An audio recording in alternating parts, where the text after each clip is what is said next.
guys, welcome back to Resistance Chicks. We're your hosts, Leah and Michelle. Today is the 19th of February, 2019. I don't even know how you can even lead into this story. It's so disturbing. Like, you brought this up to me a few months ago. When I heard about it, this woman is not a pastor, by the way, but she is posing as a pastor of a Lutheran church. She even wears the collar. So okay? Weird. And she is obviously with wolf in sheep's clothing, but what she did in December was she put out a call for all women, now grown women. In the 90s, there was a thing called True Love Waits, and we all were encouraged to save ourselves for marriage. Why was it? We each have our rings. I'm not sending her my ring. You can't have it.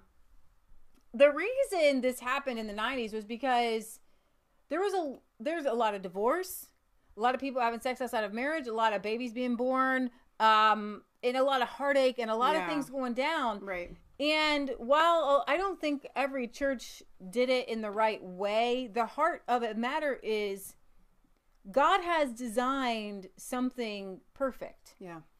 And when you go outside of that, you're putting your hand in a fire.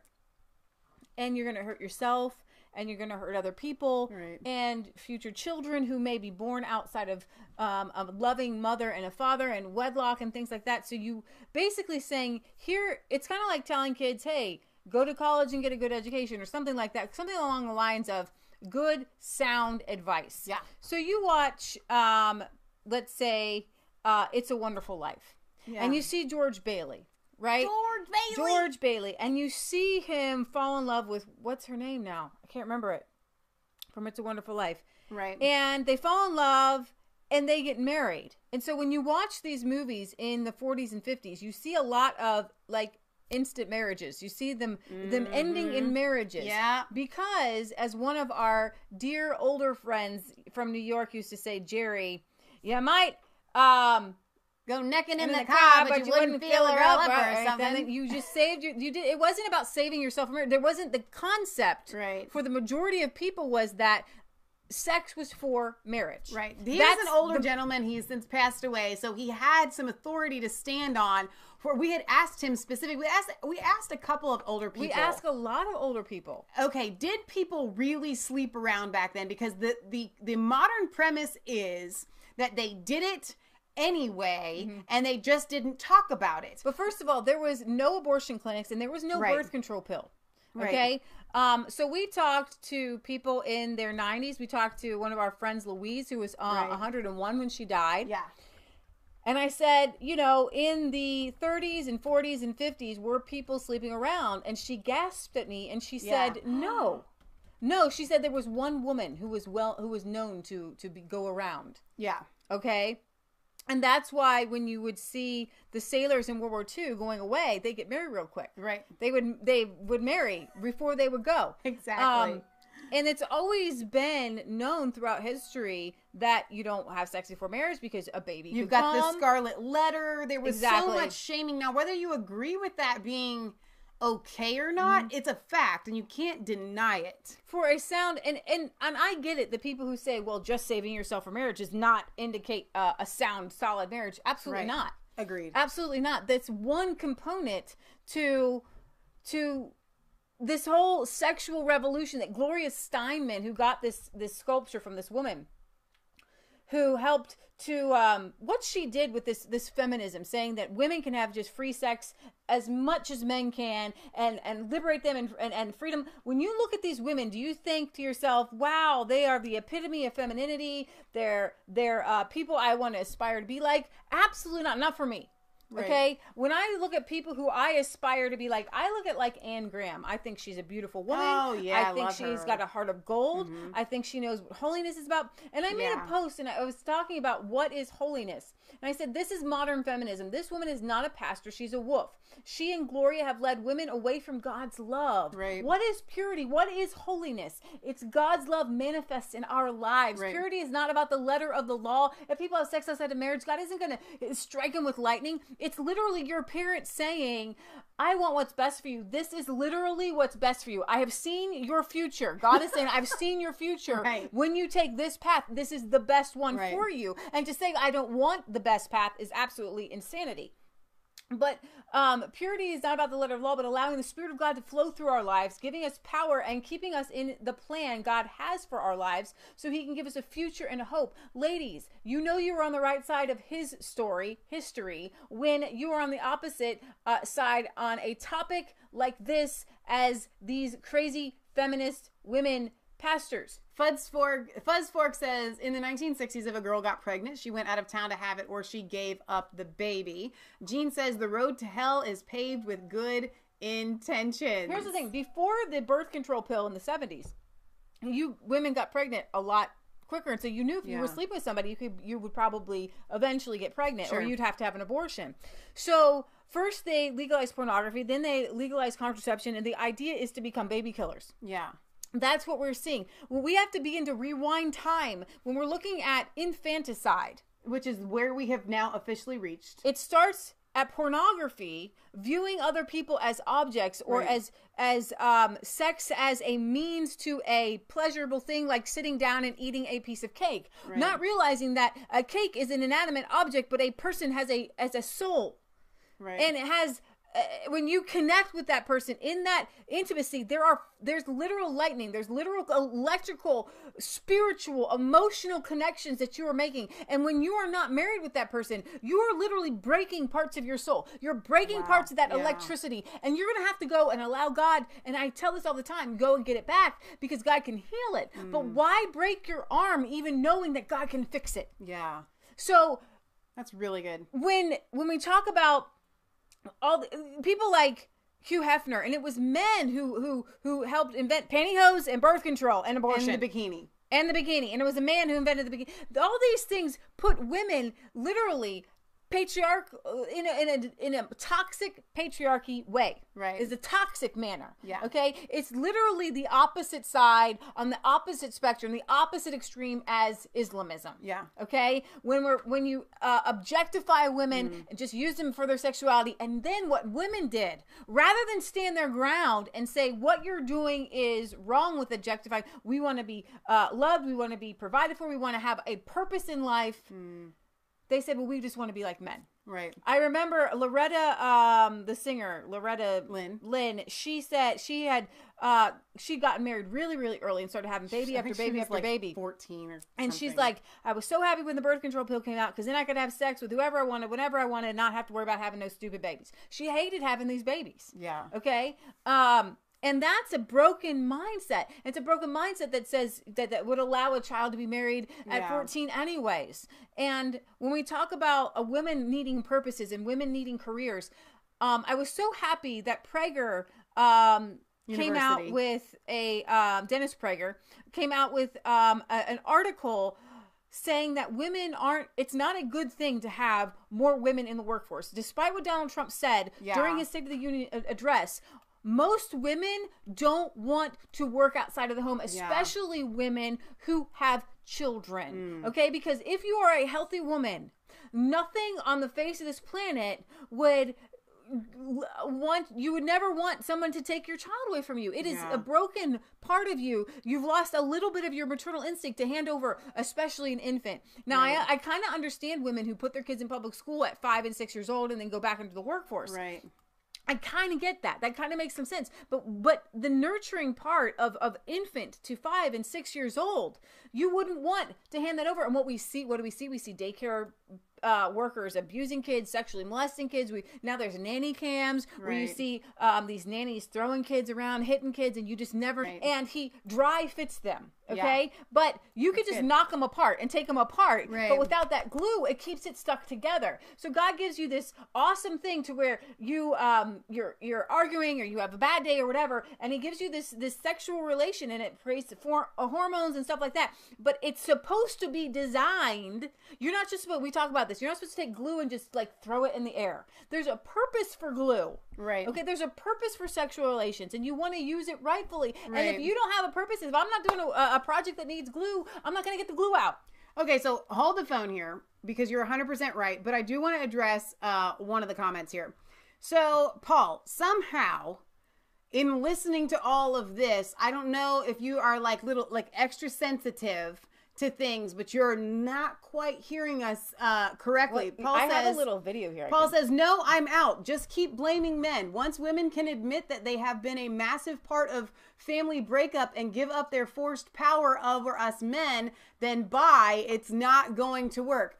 You do understand that we're saying the same thing. We're not blaming men. What Leah was trying to say is that these feminazis who have completely ruined our country. Wait, pause. Wait. Put all these women. What he took was, you said, men created the bikini and men did this and men did this. What Leah is saying is these feminazis that don't want to be under the power of men have no idea that it was men that created all of these things that put women into slavery. Right. Okay, so it's not a blaming men per se. It's equal fault. It's not that it was men that... Let me explain it. Men have... You missed the mark here, Paul. Here's the thing. We're speaking the same language, buddy. Men have power. Calm down. Men have power. They have a position and they have power. Right. And it can be used... If you have a sword or a knife, you can use that for a battle and to kill the right person at the right time. Yeah. But you can take that sword and you can kill the wrong person at the wrong time and become a mass murderer. Right. Okay? So with men, they have a tremendous amount of strength. And when used rightfully, right, it can bring healing. It can be health. It can. They are the first to rush into a fire, the first to go into battle. Right. However, it was men. Muhammad was a man. Okay, when you look at Islam, you know their problem? Men. Yeah. Toxic men. Okay, when you look at George Bush, he's a dude. Man, toxic men waging toxic battle, putting people's lives on the line. They have taken the beautiful, awesome, wonderful gift of God and they begin to destroy it and to use it. And so real godly men who would otherwise call these men out, who would otherwise come to the aid of said fair maidens, got caught up in the whirlwind. Right. And you got public schools, you got FDR, and they're busy working 9 to 5, and they don't understand what's happening. You don't understand the Hugh Hefners of this world are legalizing all these things while they are just putting their nose to the grind, bringing home the bacon. Right. And suddenly the world has changed, and everybody woke up in the 70s, at the end of the 60s and 70s, and what in the world just happened? And these people are saying, hallelujah, glory to Satan. We're so glad we had a revolution, this sexual revolution. Okay, women didn't know that they were being used because here's the thing. Women are emotional. Right. They have strengths, but they also have weaknesses and they are easily manipulated. True. Okay, that's just a fact. Women are more easily manipulated. They are more emotional, but that gives them a strength in nurturing and caring and things like that. So that men and women have balance of strength and balance of weaknesses. Yeah. Okay. So when God, that's why God puts a man and a woman together. And when a woman is strong in her femininity and in her calling of God, and when a man is strong in his masculinity, because I love masculine, I really like masculinity. But when it has to be healthy, it has to be full of the power of God. Right. And when you put these two together, then you have what is called a healthy family unit. Yeah. And what this woman did by taking these purity rings and creating one of the most obscene satanic sculptures known to mankind. Okay. She literally was making an idol. Like, has she not read Exodus where Moses is up on the mountain and they brought all their jewelry together to make a golden calf? Has she not read anything in the Old Testament? She probably knows that, and that's why she did it. Which says, don't make any images, don't melt down and make images. So I'm going to get back to this topic because it's some weird satanic thing here she's got going on. It's 3.5 minutes. They put this together to make it be awesome. And I'm pretty sure your stomach will turn like mine did when you watch this. Ugh. This family pastor. Female pastor. Oh, excuse me. Melted them into a vagina sculpture. Oh, wait. Hang on. Wait. We're not on? Nope. We've been so long that it died off. Here. Go back. Wait, we had to wait until it connects. We have to wait. Will it make a noise? I hope so. Okay. No. You'll have to go back out. So I have to go out. I have to There we go. I think that might be it. To visit my friend Nancy Anderson's Sweet Bird studio. I have employed her to make a vagina sculpture out of melted down. So I read it. Part of the article I read said that I haven't seen this video yet, by the way. 5 male welders tried to be commissioned for this, and they turned her down, so she had to go find this chick. Well done on those guys. Yeah. Purity rings, and I'm kind of on the hook to make this happen because I might have promised one to Gloria Steinem. Does anybody have a purity ring? Conservative churches have girls pledge to not have sex till they're married. I basically want to instigate. She said girls, but this was actually both genders. Yeah. The girls were just given the rings. We had guy were friends given that like had necklaces or but we had guys rings that had purity and rings. things like that too. An art project in which women mail me their purity rings to be melted into a sculpture of a vagina. I thought I could give it to you, Gloria. All these crazy, ugly, I'm sorry. All these like nasty looking women in this thing, like, oh, we want to be women and hear us roar. And like most men, I would hope, would look at them and be like, no. They touching you, Jack. As a thank you gift from us all.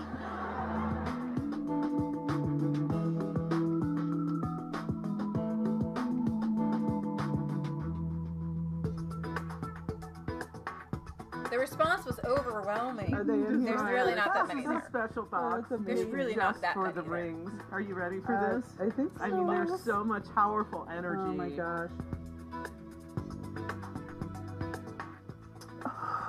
She cries. Bless these women. Oh my gosh. Bless them. Do you know what that means? Like, Do you know that she looks exactly like a witch? She's got the purple fingernails. Like, seriously, I'm getting ready for her to like put them in a pot with boiling water and put like a mouse tail in there and a scorpion, vertebrae. And this is like a fraction of the women. Let's make some art. By the way, Michelle and I aren't married, but we have several friends who got married with the purity rings, very happily married. They have wonderful children. They're happy with their thing. So she is not representing my generation at all. Well said. I think that's the best thing we can do. There's many with letters to describe. Look at this. I mean, it's like this huge pile of these. It's really not that big. It's really not. Like, they're making out to be more people. Wow. I hate men and I hate myself. These are all a bunch of bitter girls. That's awful. That's the heartbreaking part. College, kept sleeping around and feeling like it was this burning eye judging my every move until the day I give myself as a wedding gift to my spouse. Sometimes it's celebratory and sometimes it's tragic. Why have I held on to this ring for so long?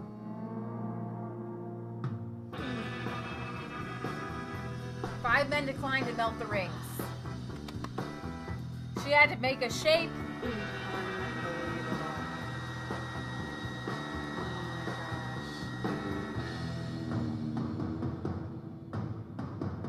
Every single thing in person that seems so powerful is to feel inescapable. I name them and then I just go footnote. I mean, seriously, Pontius Pilate, he's a footnote. Your bully from middle school? Footnote. Your depression? Footnote. Your shitty boss? Footnote. All those things are very real, and the harm that they have on us and on the world is also real. But to me, the whole point of having faith is that it allows us to believe in a bigger story than the one we tell ourselves. Those purity rings are a footnote. And I would like to present this as a thank you gift to Gloria Steinem.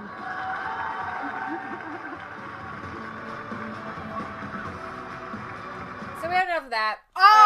Dang. Yeah. Here's the thing. Wow. Gloria Steinem She's not sane. No. She's not scientifically sound. Cray. She literally believes that there's no difference between men and women whatsoever. Oh my God. And oh yeah, because what were you reading earlier today when they had asked her about, firefighters and their physicality and being able to carry people out of burning building, and she's like, just drag them. There's less smoke down there anyway. Yeah, like to say that bone structure and musculature, that women and men are different. I gotta tell y'all, listen, we're Swedish girls, okie dokie, and so we were blessed with a beautiful, strong bone structure, but there are guys that are smaller than I am that can lift more than I can just because they're a dude. Okay? I don't have dude-like strength. I'm stronger than my other female friends that are smaller than I am. If I was a dude, I would be so buff. Yeah. With what I do. But women, the way we build muscle is so different. Same. It's so different. It's so different. So this woman, she created a new gospel. It's called a cult. Anything called a new gospel is called the cult of shame-free sexuality. We can't defeat shame by whittling down God's law to fit our behavior. We need good laws. We need good news of God's forgiveness instead. This is from Christianity Christianity Today. I like that they wrote that. This person says the pastor she heard about was Nadia Bolz-Weber, the now famous foul-mouthed, tattoo-festooned, recovering alcoholic and former stand-up comic who founded Denver's House for All Sinners and Saints, a progressive Lutheran congregation that has become known as a haven for ex-evangelicals and other religious or not-so-religious misfits. Here's what she had to say that day. When the people of my congregation come to church, they need a place where they can experience like confession and absolution, like where they can confess the ways in which they can't manage to fix everything and they can't live up to their own values and the ways they failed, and hear that sort of ringing word of forgiveness and absolution. They need to hear the gospel and receive the Eucharist. I'm not exactly sure what that means.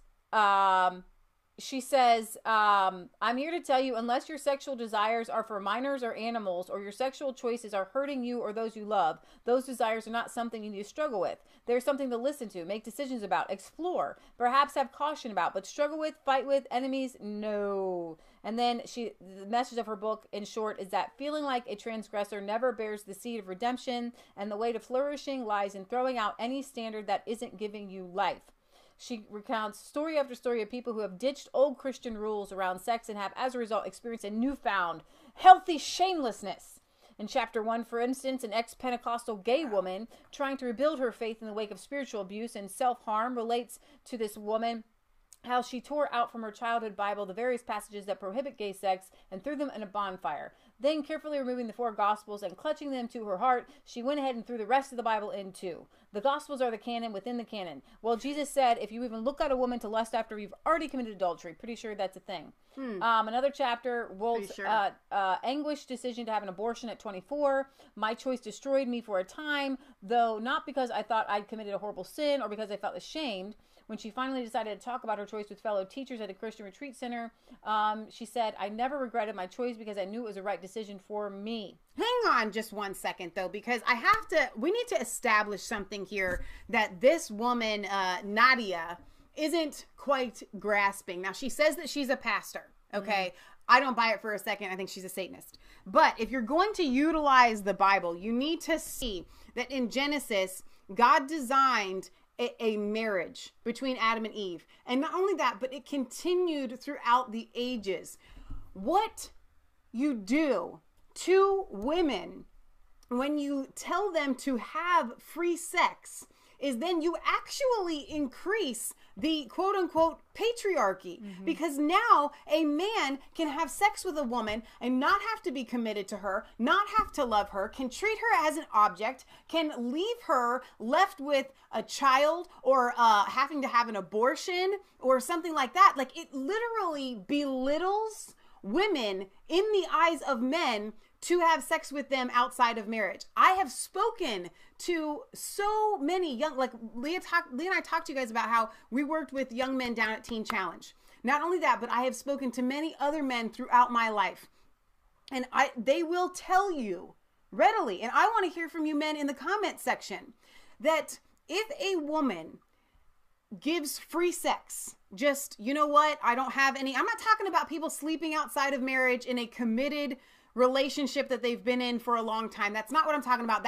That's for another discussion. This woman is talking about free sex. As much as you want, whenever you want, however you want. With whoever you want. When men see those kinds of women, they do not have respect for them. There may be all kinds of bells and whistles that go on inside of their head, like, ooh la la, whatever, I want to get that. But they don't actually see that woman and go, I respect you. I value you. I want to care for you. I want to protect you. Okay? And so it's done women the largest disservice imaginable. And this goes to pornography as well. Mm-hmm. Women are treated as objects. It is a proven scientific fact that men that look at pornography despise women. Just all women in their lives. They start to treat them horribly. They disrespect their moms. They disrespect their coworkers. They disrespect their girlfriends, their wives. This is what happens when you reduce women to just an object and this free sex that gets thrown around. It's horrible. On a side note, a hacker has found out that sex robots can possibly be hacked and kill somebody. So maybe it's not a good idea. Become murderous little robots. Oh my gosh. Yeah, maybe don't get a sex doll that could kill you. If somebody decides to take you out and they can hack that sex doll that you have, you could die. 200 pounds, what do they say? They become 200 pounds of whatever. Donna Terry says, I'm sure she is a pastor and pastor of the Church of Satan. Oh, Kenneth says, this pastor leading sheep to the slaughter. Julie says, Satan wants our seed destroyed, altered, or distracted by primal desires because the dead and savage only see darkness. Stuart the Brit says, every woman I know whom is a feminist seemed to be very unhappy trying to maintain the image of independence. So in 2018 at that Makers Conference, her motivation was to take down the evangelical purity culture. Wow. And there was a book, I Kissed Dating Goodbye, Joshua Harris. There was another book that we wrote, but we always knew, we read. I'm sorry, we read. True, I don't know what by Eric and Leslie Ludy.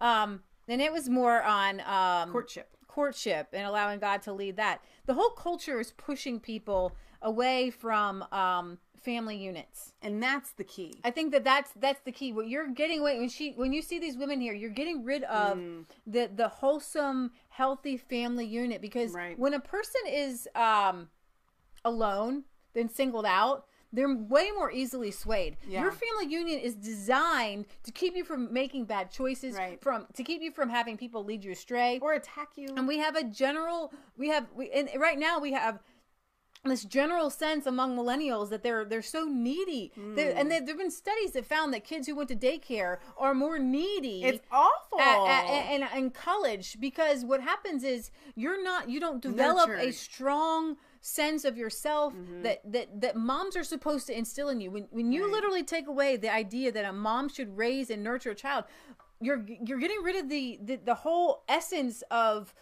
motherhood. When we let our animals take care of our animals, they teach things that nature and wildness can't teach you, right? Your moms teach you things. Your dads teach you things as well, but moms teach you those things, in my opinion, from infancy to 5, and then dads can teach you those other things that create and make you and mold you. It's a most beautiful design that God created, and why you would try to alter it in any way, one iota, doesn't make sense. Does that mean that a single mom like ours can't raise independent, strong, godly women? No, she did. Okay, but it's not the ideal situation, and we struggled within it. Even though my dad was abusive, I was in a healthy relationship with my mom. I had a seemingly normal childhood until our parents divorced when I was about 6 or 7. And so I had that time when my mom was mostly at home. Yeah. And I had that. Michelle didn't actually have that. And she kind of, maybe that's why I'm a little I really think that Gloria Steinem and these women, one of the quotes of Gloria Steinem was something about women should be able to have sex whenever you want, and they should all go to work. Basically, you don't want stay-at-home moms are looked down upon. But I have a lot of friends who are stay-at-home moms, a lot of moms who are becoming homeschoolers, a lot of moms who are reinvigorating themselves with starting their own businesses, becoming industrious, gardening, growing things, because you do need your mind to go. And like the 50s was like the worst era ever for women, because you had all of these inventions coming out and being a stay-at-home mom or a housewife obsolete. Right. A vacuum cleaner, a washing machine, all these different things making motherhood and womanhood obsolete. Seemingly obsolete. So, but when they found, well, maybe I can just pick up food from the store, or maybe I don't need to grow my own food, or maybe I can just, run the vacuum, or maybe I can just throw my things in the washing machine. The women who are balancing this home work balance are not very happy. Right. They are stressed. They are frazzled. Even the stay-at-home moms are stressed and frazzled, but not to the same extent. I agree. That the working moms, you don't even know how many women I've seen break down in tears saying, I don't want to leave my kids, but I have to, because as Barry pointed out, $1 doesn't get you what you got before. And he was talking about like a home price, and home prices are out of reach for most single, even male dominated industries for a home. My grandfather bought this house for like $10,000 or whatever. He got a loan from my aunt, from his aunt, and he paid it off. He paid everything off. He bought all his cars with cash, and he made a living, and he with GM and retired, and my grandma retired on that, and that was kind of the end of an era. Yeah. That ended then. And the free money, the free printing, devaluing the dollar. It all goes back to the value of the dollar, devaluing the dollar. Right. And so it all kind of, Mom will always say it all goes back to we need gold and silver. Absolutely. So let me get to a couple of the comments before we sign off here. Let's see. Gene Wallace says, you need to get to know people long-term, bond with other care about each other, and not just sexual. So I think what Gene is talking about, how a normal relationship would form. Because what happens is we actually see a lot of these marriages that fall apart because they start on lust, they start on attraction, they start on everything physical, and not, hey, you're my best friend. I'd like to hang out with you for the rest of my life. Oh, sex is a bonus. It creates kids. Awesome. We can have a family unit. Instead of starting with, you are my best friend. I enjoy you as a person. Right. Even if I wasn't attracted to you physically, I would still want to spend forever with you because I enjoy you as a person. Right. Let's see. Britt Bozza says, governments want to cause weakness in people and society. The way to do that is to break the family units and isolate people from family ties. Mm-hmm. Very, very well That's said. The Communist Manifesto. Both the Nazism and the communists wanted the free sex. They wanted youth to experiment. They wanted to break up families. And that's what happens when you don't have that dynamic of, okay, sex is for marriage. This is what we do. We get married and we create a family. That's what we do. We stay together. We don't get divorced unless it's something tragic in this. And so we have all kinds of people in a mess right now because not everybody subscribes to these values anymore. Right. The values have been thrown out. And so we want to bring the purity culture back, and not to shame anyone. Certainly, there are some wonderful people who are living together, and they're more solid in their marriage, their common law marriage than other married people. So that's not what this is about. This is about commitment. This is about being there with somebody till death do you part. This is about saving those things that create children for an environment where children are going to be raised in a healthy manner, and you're thinking about the future more than you're thinking about the present. Right. And our founding fathers did that, and generations before thought about the future, thought about how this action, how it's going to relate to other people. Right. Donna Terry says, they don't say, I want that woman for my wife when you're talking about the floozy women. Fuzz says, when a guy looks for a wife, he wants someone to share the yoke and the burden. Let me get to a couple of more comments here. Donna says, just like the gangs who don't have a father at home, they've got baby daddies who have walked away. And they have baby mamas and baby daddies, and it's a whole culture that we just need to kind of, rein it back in. Sook says, I was raised mainly by my mother, sister, and aunts since my father worked nights. Let's see.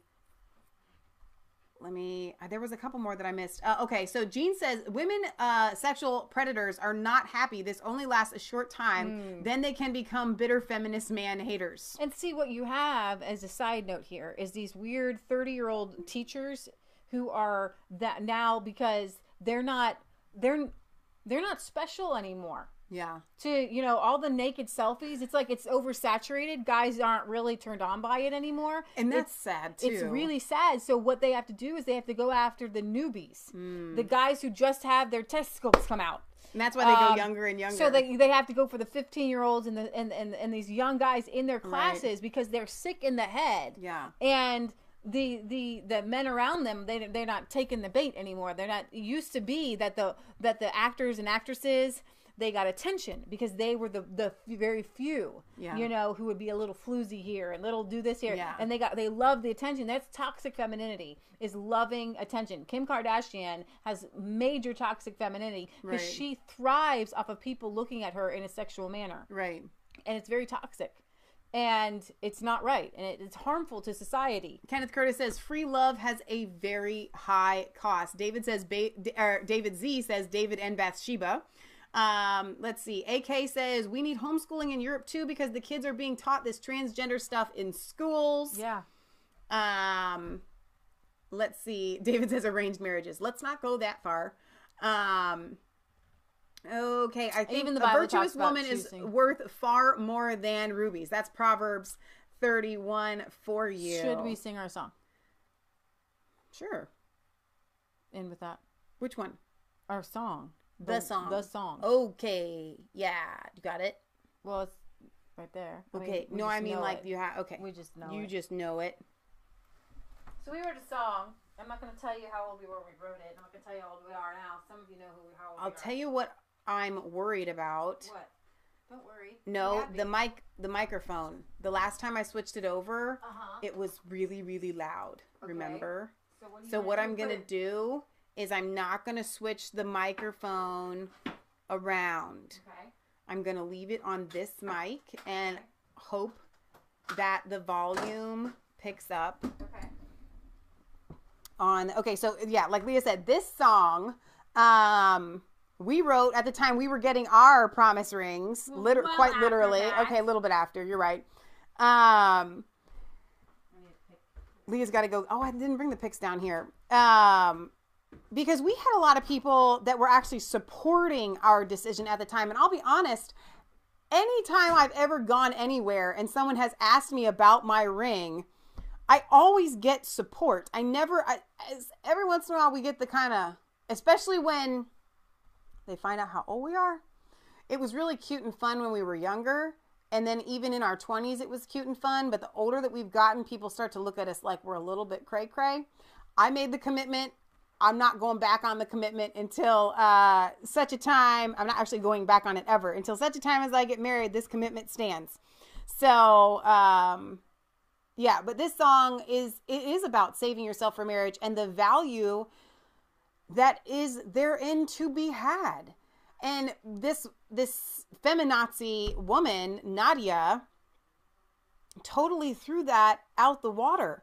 And again, when we want to talk about what feminism has not done, or, what has done against women, is taking the fact that we do have, and this goes for men too, we all have this very special gift in our purity that we can give to our spouse. This isn't just for women. This is for men and women. We get messages. Lee and I did, if you guys haven't seen them yet, you need to go to our Virgin Diaries. But we did a series called Leah and Michelle's Virgin Diaries. It's on our YouTube page on Mass Faith 3. There's a playlist there. And when we started doing that series, you would be amazed at the emails and the messages that we got from young men saying, I am saving myself for marriage. People think I'm weird, or I would like to re-V up, my purity. I've made some mistakes in my past and I want to make it right. Can I, become a virgin again? And we would absolutely and 100% always tell people, yes, you can. it doesn't matter what your past looks like. It doesn't matter the mistakes that you made. God throws all of our sins into the sea of forgetfulness. But to say, just to throw out this amazing gift that we have to give to our spouses, in saving ourselves just for that one person, to me, it's ultimately satanic, because we look at how Mary was a virgin. So obviously being pure and holy is of the utmost to Christ. So how this woman can call herself a pastor and then devalue saving yourself for marriage. I mean, what would happen if Mary didn't? What would happen if Mary read Nadia's book? Okay. I mean, seriously, it wouldn't have happened, and God wouldn't have allowed it to happen. But you have to look at it that way and go, hang on a second. This lady has so much wrong in her head. The devil is flying out of her mouth. I hear Leah at the top of the steps. I know that she's coming down. I mean, I can just keep going, or I could go to the comment sections. Donna Terry, let's see. Kenneth says, Gloria Steinem and Gloria Aldred have done more harm to women than all men put together. Let's see. Black Nightful says, they are weird and their relationships are weird. Straight women don't hang around 95% of lesbians. I'll tell you something really interesting. Lesbians don't like straight women. They're mean. Like, and I'm the most happy-go-lucky, bubbly person on the planet, and lesbians do not like me. Like, it's very strange. So, here's Kansas. I wanted to bring in a guy on this real quick. Maia, come in a little bit. Just because this is what we call healthy masculinity. Right. This is our dear friend, Kansas, who, in the face of a lot of perversion in his childhood, toxic masculinity, you want to kind of maybe tell them about the toxic masculinity in your childhood? Like, well, if you're in a family, a culture, a society where no one, it doesn't matter if it's someone that goes to church every Sunday, or, you know, they're involved in a bunch of religious worship or whatever.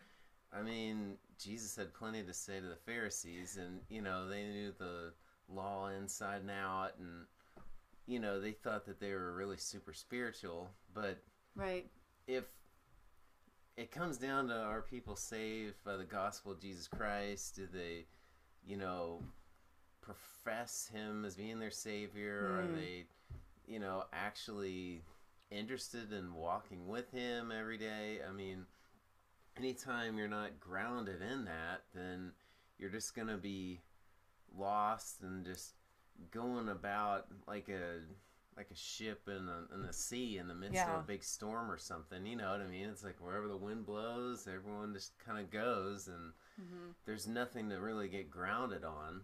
Well, you guys... And so without that, then, you know, no one even knows what their identity is in Christ. And, and I don't know, you just, when you read things from a biblical perspective, you just think, you know, this life is like Pilgrim's Progress. This life is pretty short, and then it's just over. You know, it's like, I don't, you know, you don't want to be depressing about it, but it's, but, you know, we don't live forever. And, you know, it's, if you're just like Joel Osteen living for the best life now, then, you know, eternally, that's just not very uplifting and positive. So to me, like, the positive message to me is like, the best is yet to come. You're in some sort of eternal, you know, setting, whatever someone's, you know what I mean? I mean, different churches have different interpretations of what that means, but, you know, God's, you know, obviously he's got, you know, his place in the heavens, and, you know what I mean? One day there'll be a new heaven and new earth, and all this stuff will pass away, and there won't even be thought of, wow, you know, I sure wish that, you know, I gone to that football game. Yeah, or Kmart, or, you know. So you touched on something. Your family was Methodist, and they went to a Methodist church. Frequently, your dad and your uncle, your gay uncle, were ushers not deacons, but ushers, right? Yeah. Okay, but at home, the culture was anything but pure. Well, there's just no Christianity there. Right. No love of Christ. No, not at all. So it's all just For show. Yeah, I don't know. It's just kind of the way the culture is too, where it's just kind of, you just kind of go to church and you say that you're going, but I don't know. It's just all fluff. To make yourself look good. There's nothing really there. Right. You so, know. like, for example, you told me that your dad would get Playboy magazines, and you'd ask your mom, like, why do you let him look at these? And she said what? Well, I mean, it's just, I was told that, that's just kind of, what people do, and it's just men look at women and all that. And the day he stops looking at these is the day he stops looking at me, or something like Yeah, that. So we have a toxic feminine. She's like a feminist. Yeah. But it's toxic because it doesn't make her feel good. Doesn't make her feel good about herself. And you grew up you had gay aunts and uncles, and like a culture of like this perversion. And so my question would be, this free sexuality in which you can just do whatever you want, does it make for a healthy childhood? Does it make you a happy kid to see your parents kind of be all out in the open and have all this free sex and everything like that? I mean, obviously, if Jesus Christ was the lamb slain before the foundation of the world, and he's the Word, the Word obviously was what spoke all the creation into being. I mean, he's the good shepherd, the door, and all that. He's everything. Then obviously without him, then nothing really has meaning, and everything just kind of right, dead and empty. Right. You know right. what I mean? That's just kind of the way society is. It's not gonna be healthy. It's kind of like you go to schools and stuff, and they try to tell you, well, you should do this when you grow up, or you should do that. And I mean, never once do they ever mention God. Mm-hmm. They never mention that, God might have different things for different people. And, yeah. And it's not like you have to be super depressing, like we all have to be like martyrs or something, but somehow in this society, it's all about consumerism and being like super busy and super productive. And then, Paul made tents and different, people provided for themselves and stuff, but I don't know if it was more like family businesses, bare bones basics, down to the earth, tilling the soil, keeping track of animals type stuff that, obviously back then there wasn't the technology that we have now. So, right. They're not trying to memorize all sorts of weird codes for programming this computer. So you have time to value things that have real value. Or trying to come up with some sort of computer system to drive a car or something. I mean, you can focus more on the Lord, because we have at least one friend that he can do really complex work, right? And build like major buildings or apartment complexes, like big stuff that we couldn't comprehend. But he has mentioned that sometimes he likes working on projects like just painting or doing basic stuff where you don't have to. I don't know, use your brain so much as far as this, external world that we're in, and you could just focus more on God. Right. So it's, you know what I mean? It's just, today's society just moves so fast. It's, to me, without God, there's little value placed on just the bare bones basics of, I just follow God. That's what we're going to be when we grow up, the same thing that I am now. I mean, that's what I'd imagine like some sort of response would be from a God-fearing child. So tell me about being a child. It just doesn't, because sometimes it's like they don't receive that answer. If you're like, well, I'm just, it's like you go to middle school and high school and they start pressuring you with this, what are you going to do when you grow up stuff. I mean, if you say, you know, and I'm just going to follow the Lord, or, you know, I just like reading the Bible, or, you know, I just like, you know, taking care of the animals on the farm or something, or a ranch or whatever, they literally look at you like you're insane. Right. So it just doesn't compute. Your family kind of embraced what we just talked about, this whole sexual revolution. But little is said about what it does to a child's development. And I'm just wondering, can you talk to us a little bit about the joy or the lack thereof that you had as a child when you didn't see, now that you know who God is, how a husband should treat his wife and how a woman should be, the joy that you didn't get to see that. Well, if God is love, your parents, then apart from God, you don't really have true love, I guess. You know, and everything's just kind of, I mean, it sounds, I don't know, a little bit out there, I guess, if you're not a Christian. But, I mean, if you've experienced a real relationship with God, then it's just real and it's more tangible than some stuff that is right here in front of my face. And so it's just, that's what really gives you some sort of stability or solidity. Like, you're just kind of solid and who you are and who you're created to be, and you're just, you know your identity in Christ, and you don't have to, you're not, if God talks all the time about how, in the Bible, about, you know, you walk in some sort of like meek, humble place, and, you know, God exalts those people, but, you know, we don't exactly go out trying to, you know, be the next super popular, you know what I mean? Like, insert, you know, category of society here, because it's always like, you know, you're trying to impress somebody, or you're trying to make something happen in the business world, or something, and, you know what I mean? There's no just, to me, I mean, there's value in making money, or there's value in, you know, someone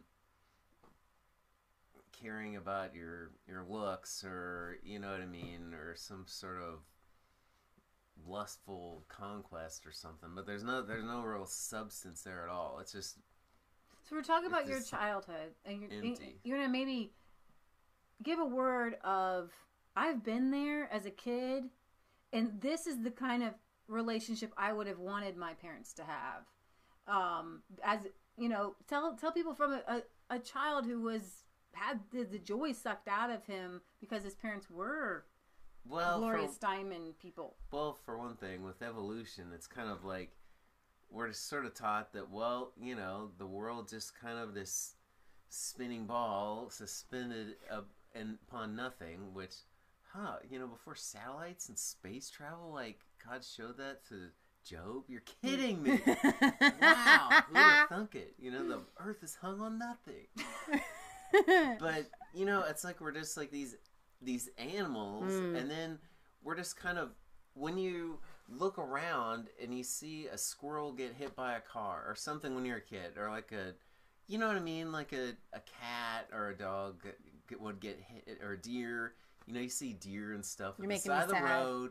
I'm just saying, like, if you're on a farm, you're gonna see your best milk cow pass away and stuff, and you think, okay, like, it's just depressing. If you're like, okay, this is it, like, right. You know, if it's like, okay, I just gotta, you know, it's like some of the chickens, like, well, I guess I got a few good years just to peck grain, and then that's it. You know, I mean, that's not very cheery. So what you're saying is that, as a child, like, not having a purpose in life, or an eternal goal, an eternal mindset. If you don't really know what's going on in the world, it's just kind of, apart from God, it's just kind of depressing, I guess, because you don't.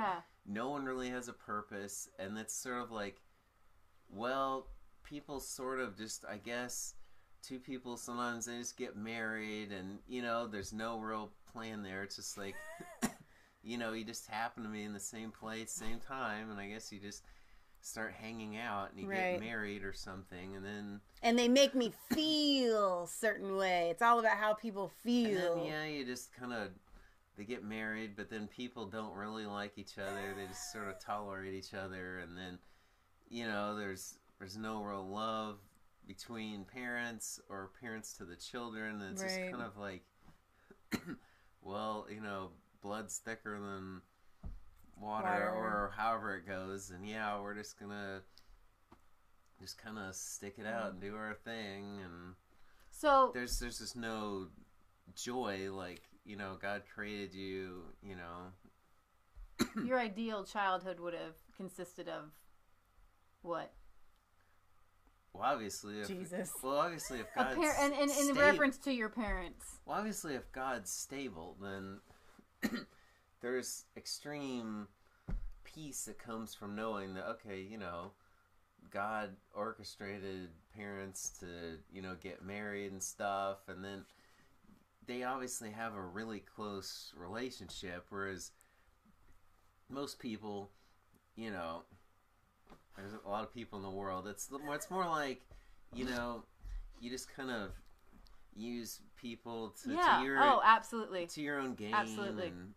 And then, it's just a matter of, I don't know, it's time or convenience, kind of like at a job. Like, well, you're useful here at this company, but now we're taking a new direction. Yeah. And now you get the we got fired. Yeah, someone else came along that might be a little bit better. So Younger.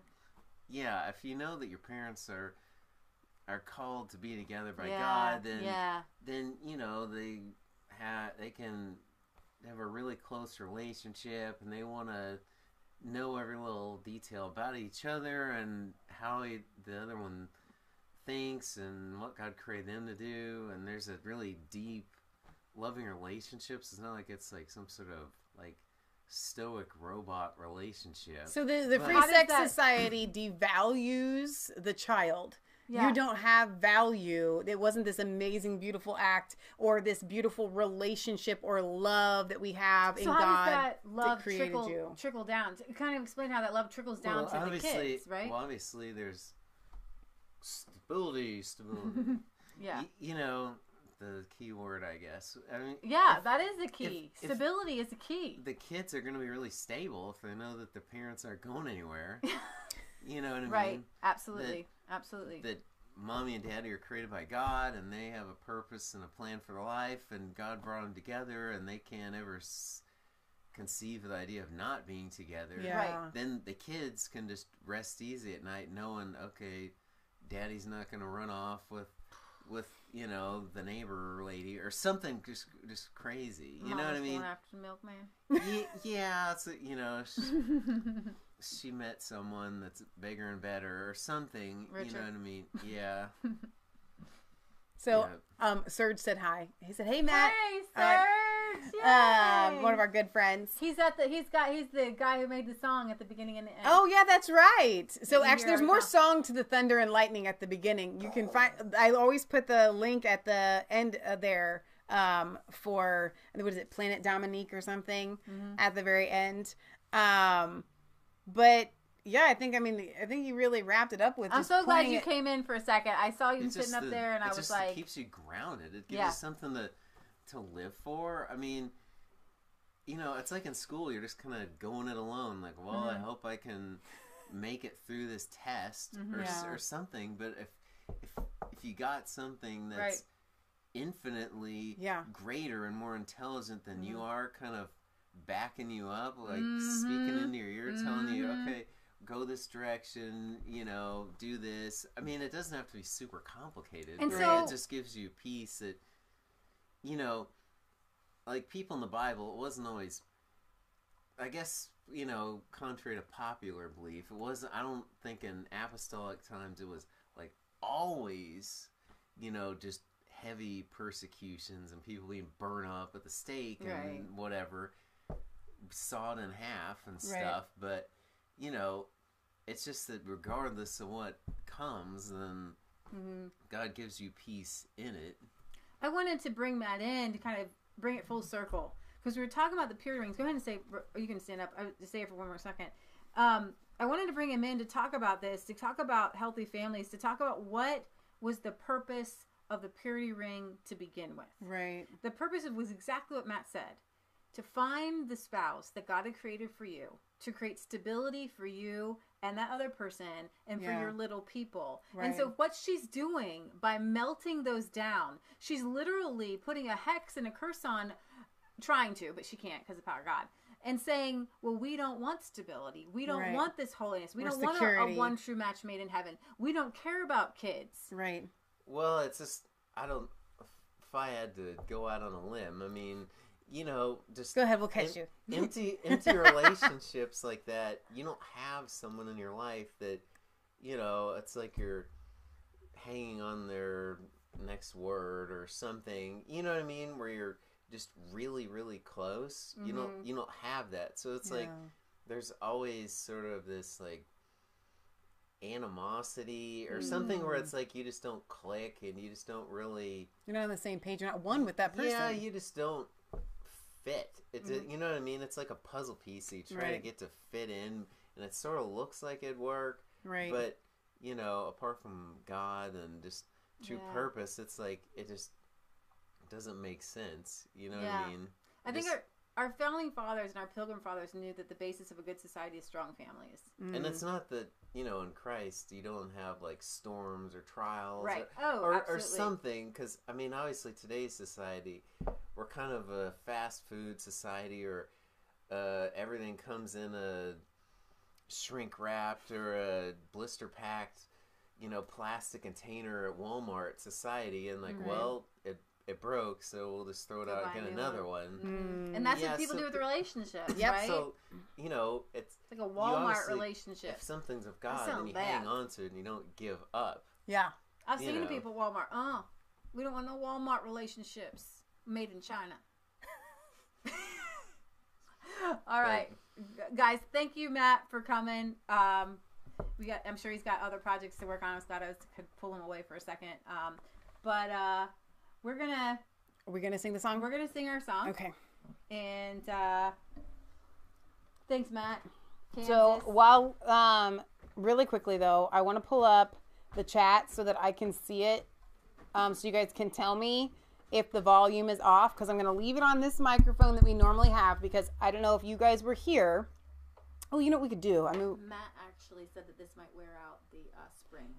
I figured that's what he was trying to do there. Do you want me to do a complete 360? It's up to you. Or, well, what I was thinking is, okay. I can stand over there. You want me to stand over here? I'd have to shut the curtain. And the lighting got really dark. The lighting got really dark on us. You want me to stand right here? We could do that. Let's see what happens if we do it that way. I really love having my room. There we go. Do you have enough room there? Yes.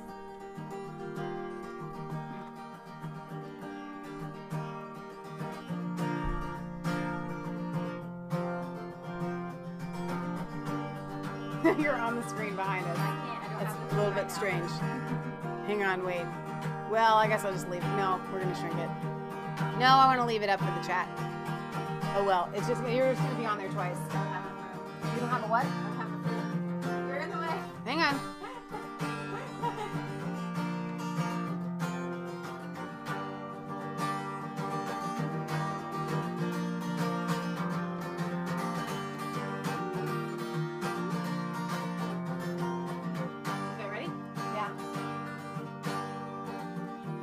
On the surface, I'm scared of change. Even the good things that should be fun, I'm afraid of in my heart. My sister used to say that change is okay if taken day by day, and she is right if taken from the very start. I suppose it's okay to turn my fears into dreams, to think of New Year's, new falls, and new springs. I'll be just fine if we take this thing slow. I might not at all mind, and I might not even know. But one day I'll wake up with a companion by my side, and I'll know that it's so perfect just to be his bride. His bride. be his bride by his side, all spotless and white. Oh, I know, my waiting is right. Just to be his bride by his side, all spotless and white. Oh, I know, my waiting is right. Yes, I know, my waiting is right. Jesus will come. Oh. What's the next verse? I don't even put around with the dangerous things that can spoil my gown. 'Cause I know that one day God will bring me the one. If I can't trust him for that, how can I trust for salvation? 'Cause I believe in my Father above, and I know that he wants to bring me true love. True love.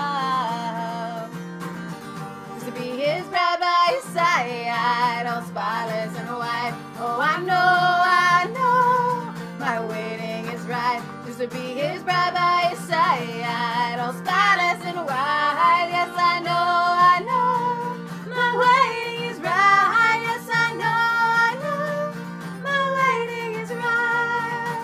Jesus will come for a pure spotless bride, and he will take us all to be by his side. And we'll know our waiting was right. Oh, church, we'll know. Back up that way. Our waiting is right. Be his bride by his side, all spotless and white. Oh, I know, my waiting is right. Just to be his bride by his side, all spotless and white. Yes, I know, my waiting is right. Yes, I know, my waiting is right. His bride by his side. Some may think I am weird. Some be his bride by his side. Some may even call me a queer. They do. Be some bride by his side on that wedding night. Oh, I know, my waiting is right. Yes, I know, my waiting is right. His bride by his side, all spotless and white. Oh, I know, my waiting is right. Just to be his bride by his side, all spotless and white. Yes, I know, my waiting is right. Yes, I know, my waiting is right.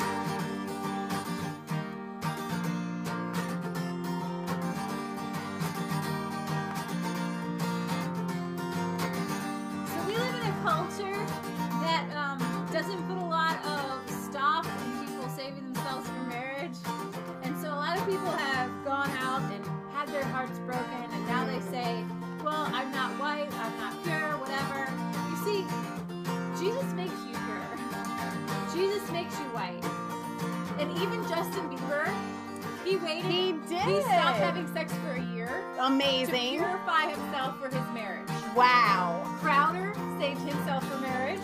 Amazing. I think Ben Shapiro did. I'm pretty sure Matt Walsh did. There's Probably. a lot of people out there who value and recognize a good foundation. And I just want you to know that in the Lord, a good foundation starts today. Right. It doesn't matter where you've been. I mean, if Justin Bieber can sleep around and feel real good about himself, and you can too. You know, you can too. And the idea is that you're committing yourself to like one person. Right. And that's what we're talking about. There's nothing in the world. Some people in the world don't value commitment.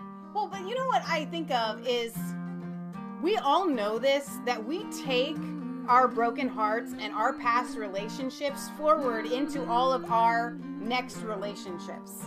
It happens. And so for this idiot feminazi Nadia to say, you know what? It's not a gift and it's not a blessing for you not to bring a bunch of baggage and a broken heart after broken heart after broken heart to your next relationship. And when you're with that person, you're not constantly comparing them to all these other people that you've been with, and you're not feeling the pain and heartache from past relationships and personifying that onto your current relationship. To say that that's not a blessing is just stupid. You know? I mean, it doesn't make any sense. It's an absolute blessing. blessing. I'm bringing a blessing. I'm bringing, and I'm being a blessing. That's good. In our Virgin Diaries, we talk about it being like going into your marriage and being able to bring $1 million. What if you could take $1 million into your marriage and be like, dude, I'm bringing $1 million? I wanna be a blessing today. I'm blessed to be a blessing. It's blessing to be a blessing. Oh, I'm blessed to be a blessing today. Lord, make me a blessing today. Make me holy, make me pure, make me righteous, make me true. Oh, Holy Spirit, I need you to flow through me with your healing power. Oh, right now, this very hour. So wherever you're at, I want you to know that God has a plan for you to be made whole. He wants to make you whole. So wherever you are at tonight, I just want to pray a prayer for you. That maybe you have been around the block and you want to stop. Maybe you've been around the block a couple of times. So I'm praying right now, and I just want you to just bow your head and just say, God, wash over me. Wash over Let me. your blood wash over me. Let your blood wash over me. For me whiter than snow. Let your righteousness flow over me. Let your righteousness flow over me. Right now. Oh, healing power, flow right now. Healing power, flow right now. Healing power, flow right now. Healing power, flow right now. The blood of Jesus covers every sin. Every The blood of Jesus covers every sin. The blood of Jesus covers every sin, and He has robes of righteousness waiting for you. He's got robes of righteousness waiting for you. He's got robes of righteousness waiting for you. He's got robes of righteousness waiting for you. Holy Spirit, won't you flow through? Holy Spirit, won't you flow through? Wherever you've been and whatever you've done, just know that your life has only just begun. Wherever you've been and whatever you've done, just know that your life has just begun. Let today be the first day of the rest of your life. Let today be the first day of the rest of your life. Let today be the first day of the rest of your life. Let today is the first day of the rest of my life. Today is the first day of the rest of my life. Today is the first day of the rest of my life. Today is the first day of the rest of my life. And I want to be the bride of Christ. I'm gonna be the bride of Christ. I wanna be the bride of Christ. I wanna be the bride of Christ. And this goes for all those males too. I want you to let that holiness through. I want you to know that He loves you, no matter what you've done or what you've been through. And this goes for all those men out there who've been saving themselves and been called a square. And just know that your future wife is thanking you. And just let the Holy Spirit flow through. The first day of the rest of my life. Today is the first day of the rest of my life. Today is the first day of the rest of my life. Today is the first day of the rest of my life. And I break that curse, that nasty old woman pastor. And I say to all those women who send in those rings, I'm going to pray for you right now. Amen. I'm going to say, that woman put a little curse on your mind. God has a wonderful plan for you. He wants to heal you. Somebody might have broken you. Your heart might have been broken. Your parents might have been broken. Your church might have been broken. But Jesus is not broken, and He wants to make you whole. So I could a curse. The Bible says what we bind on earth shall be bound in heaven. And what we loose on earth shall be loose in heaven. And I bind up and I curse that little sculpture and the meaning behind it. And I just loose right now a spirit of purity that will flood this nation. This woman wanted to she wants to spread a nation of shamelessness, and so do I. I don't want you to be ashamed. I want you to walk in that holiness that God has for you, knowing that whatever you've done, He can forgive you. She doesn't have forgiveness. Right. She has nothing. She just wants to keep you bound up in your sins forever and ever and ever. The voice of the devil. And I bind it. I put a curse on it. I say it's not going to affect anybody, anywhere, anyhow. And the curse, anything that she wants to do to those women who send in those rings, I loose them in the name of Jesus. Amen. And we just want to spread purity and holiness and righteousness and strong families in this country. Make America great again with strong families. Women who get to stay at home. People who get to farm. Men who get to own their own businesses. We just loose freedom in this country right now. Let today be the rest day of the rest of my life. Today is the rest day of the rest of my life. Today is the first day of the rest of my life. Today is the first day of the rest of my life. All right, guys, we're going to end on that. This stream was going to be 10 minutes.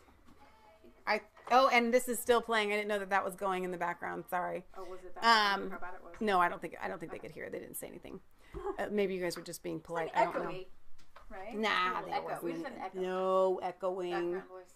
I want to thank you guys for being here. Flow, baby. Absolutely. And we got a bonus Kansas. We can't continue to bring the bad news without the answers. Right. Right? Because we got answers. We got answers. God's got answers. If this is one topic we got some answers on. True. Right? Oh, there's the camera. Right. There, you got it. So like, comment, and subscribe to Master Extreme Resistance Tricks. You can't get this kind of show Ring that anywhere bell on YouTube. to get your notifications, because you know what? You're going to get this more and more and more because we got a great studio. So you want to ring that bell. Ring my bell. No. When you're married, ring that bell. Say okay, on that note. Did you tell me a P.O. Box? Yeah, Adeline actually put the address in the comment section. 107 Milford, Ohio 45150. If you send us your letters, we will read them on air. We'll be doing your purity rings. We will be doing a mail call on Friday. And we're gonna pull 2 more names because we have not heard from the shirt. Yeah, not heard from the creature. The book. Do you guys remember the drawing that we did? That is did? in the background, by the way. Do you know that? I do know. I know. That's Leah's paused right there. That's really great. The drawing that we did, I never heard back from the email for the Creature from Jekyll Island or getting your custom shirt from Debbie's tees. So we're going to have to draw names again. So that'll be fun. We'll do that on Friday. All right, you guys. Good night. Have a wonderful rest of your Tuesday evening. Yeah, your face right there is so great. Wait. Let me make sure I'm not. We're going to try to put a little bit look at your face right there. No, I'm not going to do it. No, look at it. I'm not going to do it. Oh, it's cute. It's so funny. All right, you guys. We love you. God loves you. God bless. Good night.